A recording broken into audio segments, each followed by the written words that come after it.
Welcome to EPG Pathshala. I am R. Indira, formerly Professor of Sociology at the University of Mysore and paper coordinator for the course Education and Society. I am now going to speak to you about John Dewey. And this module on John Dewey forms part of the unit Educational Thinkers in the Education and Society course. This module is written by Dr. Perpetua Miranda, Head Department of Sociology at Sophia College, Mumbai. John Dewey is one of the most educational thinkers of modern times. Dewey was a non-believer in the formal and traditional systems of education and advocated educational theory and practice which was based on democratic principles. Dewey, who was a pragmatist, also believed that education must be student-centric and students must have the freedom to explore and experience. In fact, he was a staunch advocate of the view that education is gained out of everyday experiences. For the times in which Dewey lived, his thoughts were considered out-of-the-box thinking. He was a true revolutionary who advocated that all stakeholders must have an equal voice in educational practices. He looked down upon those systems of education which denied students the freedom to explore, question, critique, and learn. So Dewey stands in our midst as a philosopher, as a visionary, as a person who thought beyond his times. Dewey also believed in multidisciplinarity, which means that he did not want students to confine themselves to a single subject and believed that only when they gain knowledge of other disciplines also their understanding of life increases. So you will in this module see how Dewey's thoughts continue to be relevant even to this day.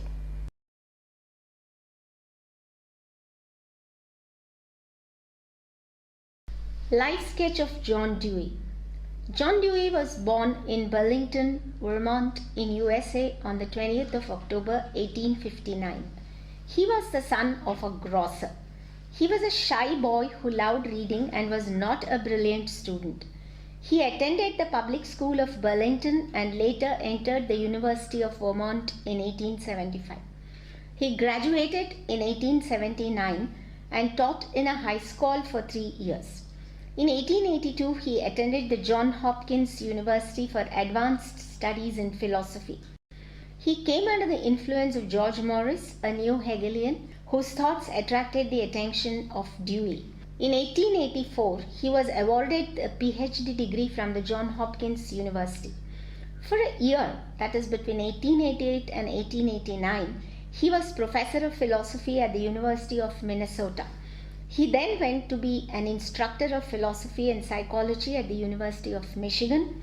He spent 10 years there and was very involved in studying Hegel and the British neo-Hegelians. Dewey started to get interested in education while he was in Michigan.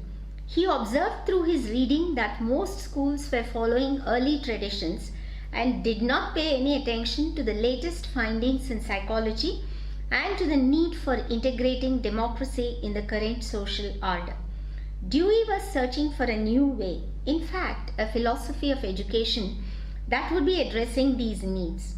In 1894, Dewey left Michigan and became a professor of philosophy and chairman of the Department of Philosophy, Psychology, and Pedagogy at the University of Chicago.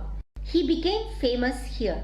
He gave up his Hegelian theory of ideas and instead took on the instrumentalist theory of knowledge, which conceived of ideas as tools to solve problems encountered in the environment.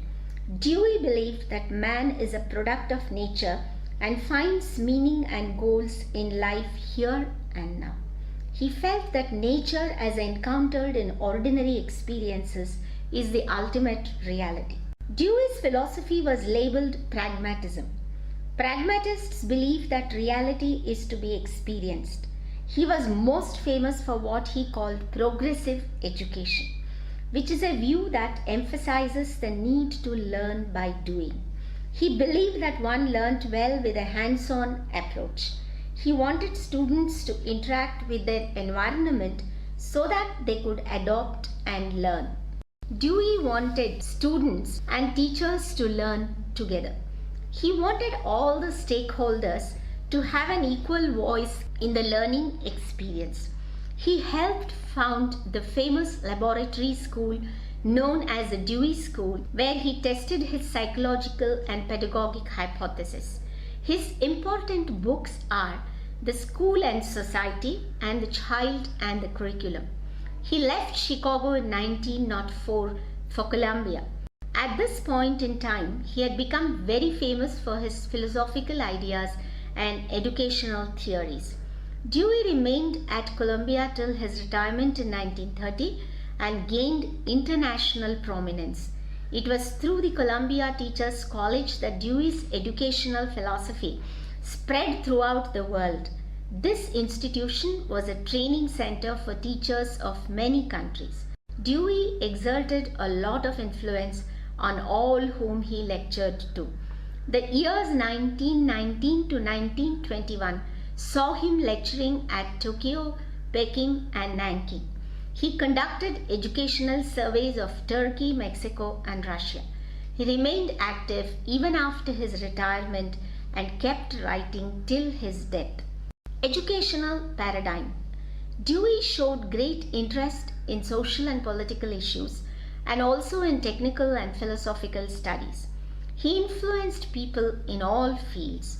He was very good at expressing his deep hopes and aspirations and possessed great imagination and wit. Dewey saw democracy as an approach that provided great opportunities for personal growth and experimentation. The ideal society for him was one that created conditions for constantly enlarging the experience of all its members. Dewey preferred the scientific method of investigation. For him, experimental methods of modern science were the best ways of approaching scientific problems. He rejected fixed ideas as they stifled the promise of new scientific methods. Dewey's work in philosophy and psychology were contained in his major interests in educational reform. He relied on the psychological tests applied to children. He saw thought and learning as a way of inquiry from doubt to solution to relieve tension. The key concept in Dewey's philosophy was experience. He thought of experience as a single, dynamic, unified whole in which everything is ultimately interrelated. Man is primarily a being who acts, suffers, and enjoys. The unit of life has a temporal dimension and a spatial dimension and can undergo internal change and reconstruction. Most of his life consists of experiences which are not primarily reflective. There is more to experience than what idealists tell us. He was of the view that individual experience is the primary unit of life. Experience is all-inclusive in the sense that human beings are involved in continuous transactions with the whole of nature, and through systematic inquiry, they can come to understand the essential characteristics of nature. An experience or a situation is a whole in virtue of its immediate pervasive qualities, and each occurrence of these qualities is unique.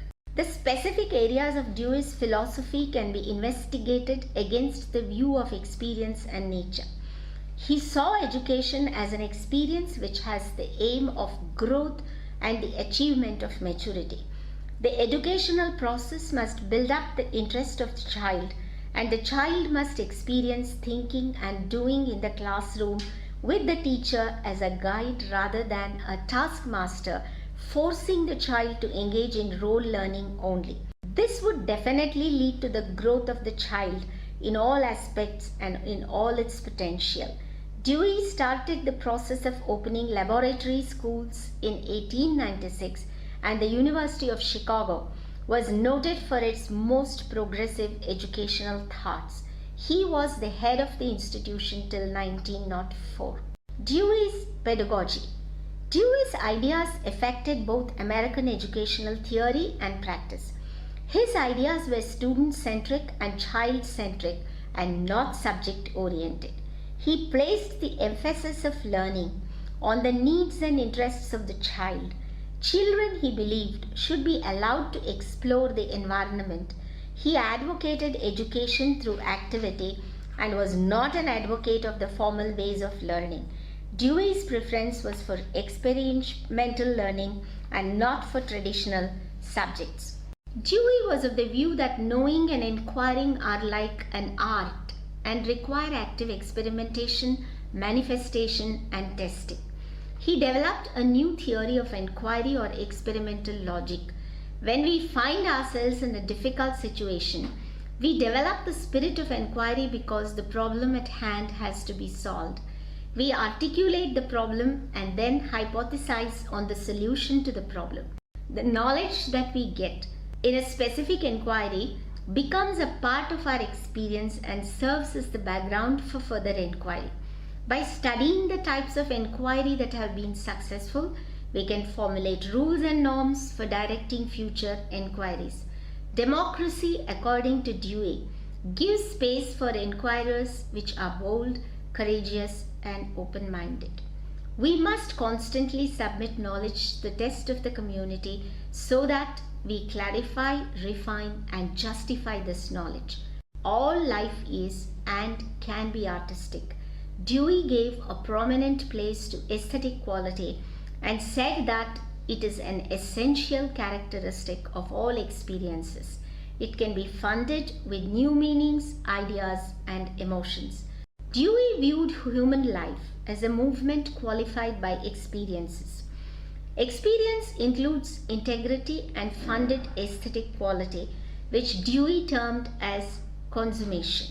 He was interested in the methods that could be applied to resolve conflict situations and advocated social reform so that all men could have a life of enriched meaning. He believed in an interdisciplinary curriculum which focused on connecting multiple subjects where the students would go freely in and out of classrooms and constructed their own paths for acquiring knowledge. The teacher would be a facilitator, observing the students' interests and would help develop problem-solving skills. In a traditional class, the teacher would instruct pupils, convey all the information, and then take a written test. In Dewey's method, the teacher would give some background information and then the students would work in groups to explore concepts within the content. There would be a lot of conversation and collaboration. There would be projects, presentations, tests, and evaluation. Dewey is best known for his philosophy of education. He was very critical of the rigid and formal ways in which students were taught in America during the latter part of the 19th century.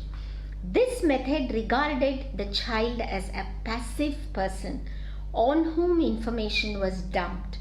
The other extreme of allowing the child to choose what he wanted to study should move from immature experience to an experience which was based on skills and intelligence. Children by nature explore and are curious, so learning by doing would benefit them considerably.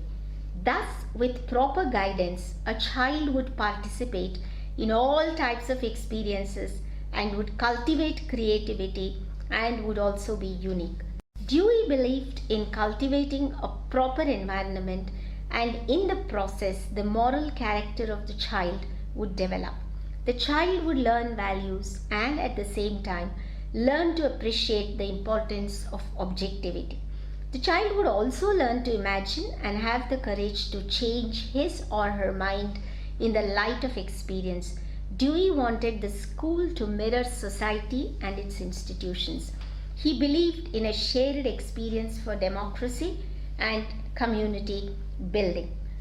The School and Society, being 3 lectures published in 1899, was John Dewey's first detailed published work on education.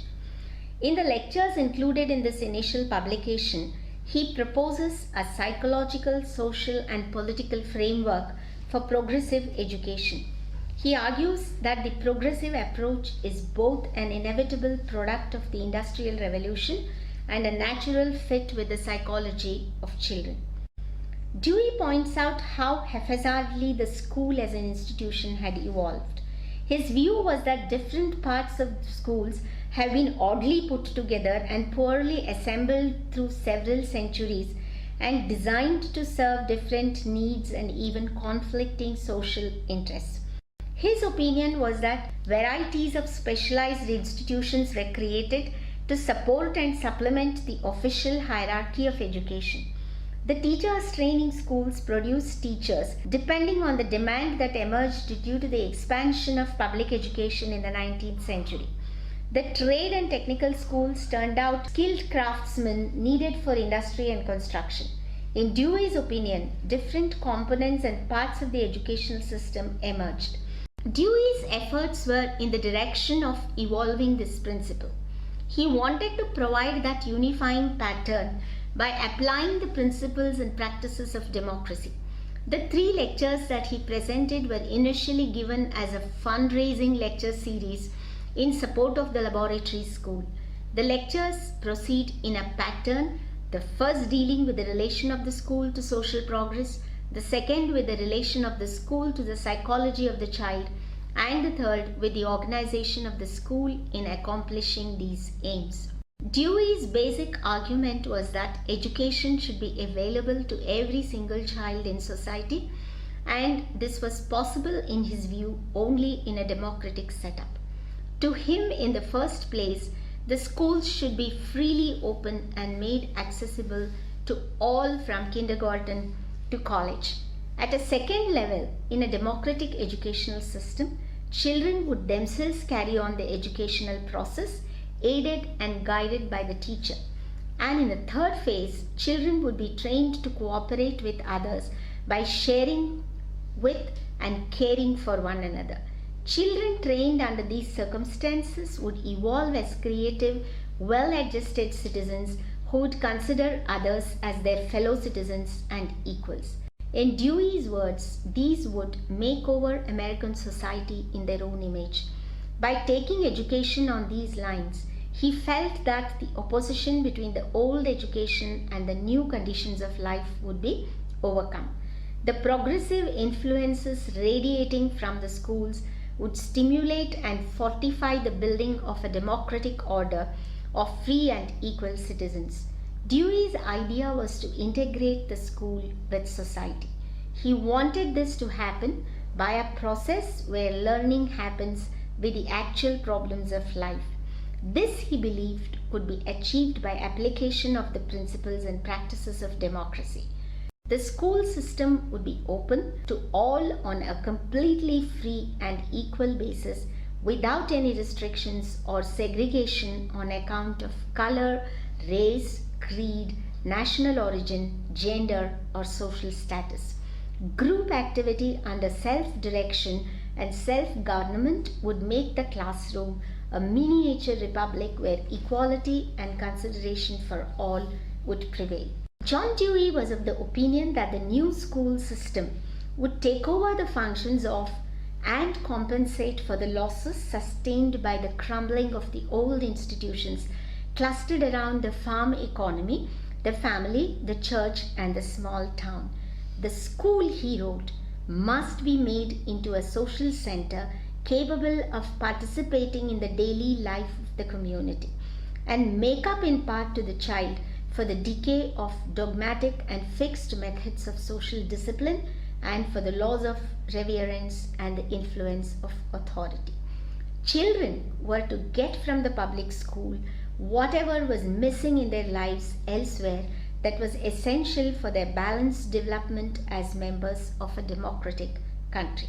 Dewey therefore urged that manual training, science, nature study, art and such other subjects be given precedence over reading, writing and arithmetic in the primary curriculum. The problems raised by the exercise of the child's motor powers in constructive work would lead naturally, he said, into learning the more abstract, intellectual branches of knowledge.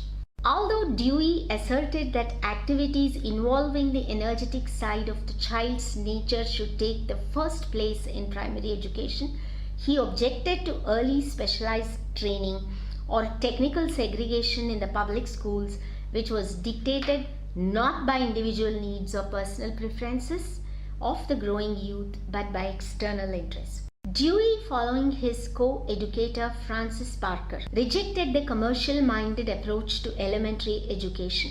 They opposed slotting children prematurely into grooves of capitalist manufacture. The business of education is more than the education for the sake of business, they declared.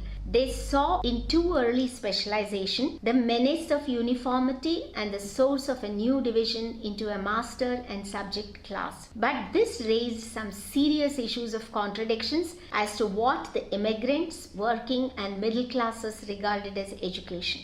To them, it was not an adornment or a passport to aristocratic culture, but an indispensable equipment to earn a better living and rise in the social scale.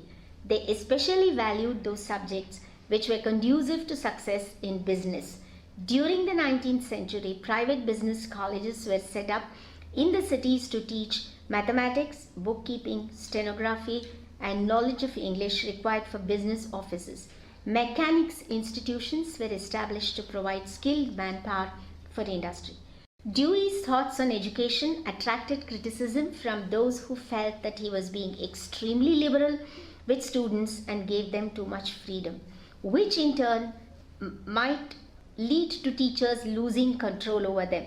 But Dewey believed that an education that was student-centric was the best way of bringing out their potential, and it is this approach which assumes enormous significance in contemporary times when most schools continues to be information suppliers rather than instilling in children a sense of curiosity to explore and experiment. The main tenets of John Dewey's educational philosophy could thus be codified. The conduct of pupils shall be governed by themselves according to the social needs of the community. Interest shall be the motive for all work. Teachers will inspire a desire for knowledge and will serve as guides in the investigations undertaken rather than acting as taskmasters. Scientific study of each pupil's development, physical, mental, social, and spiritual, is absolutely essential for the intelligent direction of his or her development. Greater attention is paid to the child's physical needs with greater use of outdoors. Cooperation between school and home will fill all needs of the child's development, such as music, dancing, play, and other extracurricular activities. All progressive schools will look upon their work as of the laboratory type and will recognize the value of experimentation. Those rules for education sum up the theoretical conclusions of the reform movement begun by Francis Parker and carried forward by John Dewey at the laboratory school he set up in 1896 with his first wife in collaboration with the University of Chicago.